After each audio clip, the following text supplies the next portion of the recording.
This is the Maroon Blue Book. And alam mo ba na madami ng testimonies about this book na nakatulong sa kanila na makapasok sa University of the Philippines.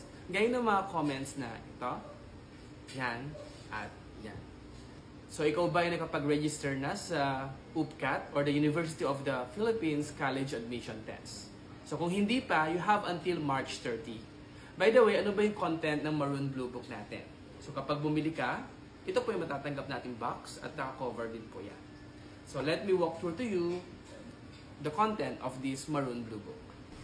So ito po yung ating cover page from Archivo Institute, from one scholar to another, the Maroon Blue Book. And then, pag inopen po natin, makikita po natin yung mga author natin, which is mga graduate din ng UP at mga formerly DOST scholar. Ayan. So, ang kagandahan sa book na ito, guys, kapag bumili ka, pwede mo din maipamana sa cousins mo or sa mga kakilala mo na magte-take din ng exam. So, for the table of content, ipe-prepare ka niya to take the exam, cheat sheets, UPCAT simulations, meron po tayong language proficiency, science, mathematics, reading comprehension, and the answer key.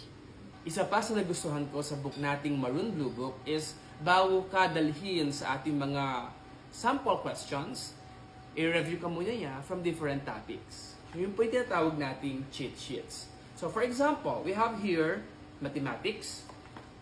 Lahat po ng formula sa area at sa perimeter nandito po. For example, area ng square kasama ng perimeter niya, ibibigay niya sa atin. Volume as well, nandito na din. We also have the surface area and yung mga postulate na kailangan natin sa angle. And then, aside from mathematics, ganun din po yung ating strategy for science and English proficiency. So this is available and get your copies now.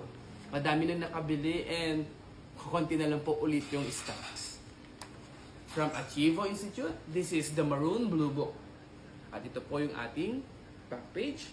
So, i-prepare ka nito para pumasa sa ating college admission test ng University of the Philippines.